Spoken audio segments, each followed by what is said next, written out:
അസ്സലാമലൈക്കും. അപ്പോൾ ഞാൻ ഇന്നെടുക്കുന്ന സബ്ജക്റ്റ് ആത്മാവിനെ പറ്റിയിട്ടാണ്. ആത്മാവ് എന്താണ്?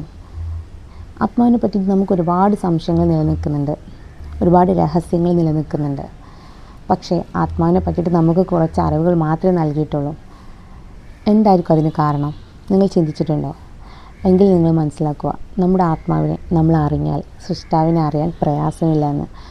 നമ്മൾ ഇന്ന് വരെ നമ്മുടെ ആത്മാവിനെ കണ്ടിട്ടില്ല. നമ്മൾ എന്നാണ് നമ്മൾ മരണപ്പെടുന്നത്, അന്നാണ് നമ്മുടെ ആത്മാവിനെ നമ്മൾ കാണുന്നത്.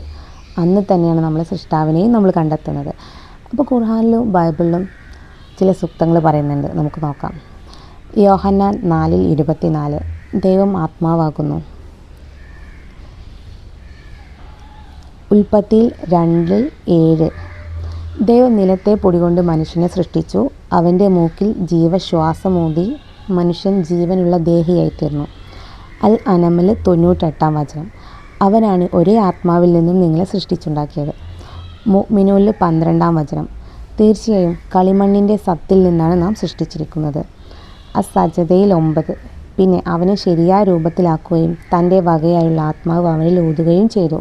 നിങ്ങൾക്കവൻ കാഴ്ചയും കേൾവിയും ഹൃദയവും ഉണ്ടാക്കി തന്നു. സൂറ ഹൂദ് അവൻ്റെ ഹർഷ് സിംഹാസനം വെള്ളത്തിൻ്റെ മേലെയാണ്. ഉൽപ്പത്തിയിൽ 21:18 1-2 ദൈവത്തിൻ്റെ ആത്മാവ് വെള്ളത്തിൻ്റെ മേലെ പരിവർത്തിച്ചു കൊണ്ടിരിക്കുന്നു. ഇവിടെ നമ്മൾ മനസ്സിലാക്കേണ്ടത്, 2 മതഗ്രന്ഥങ്ങളും പറയുന്ന ദൈവം ആത്മാവാണെന്നും അവൻ്റെ ആത്മാവിൽ നിന്നാണ് നമ്മളെ സൃഷ്ടിച്ചതെന്നും അവൻ്റെ ആത്മാവ് വെള്ളത്തിൻ്റെ മേലാണ് പരിവർത്തിക്കുന്നതെന്നും കളിമണ്ണിൽ നിന്നാണ് നമ്മളെ സൃഷ്ടിച്ചതെന്നും. ഇതിനർത്ഥം ഒരേ ആത്മാവാണ് ഇവിടെ നിയന്ത്രിക്കുന്നതെന്ന്.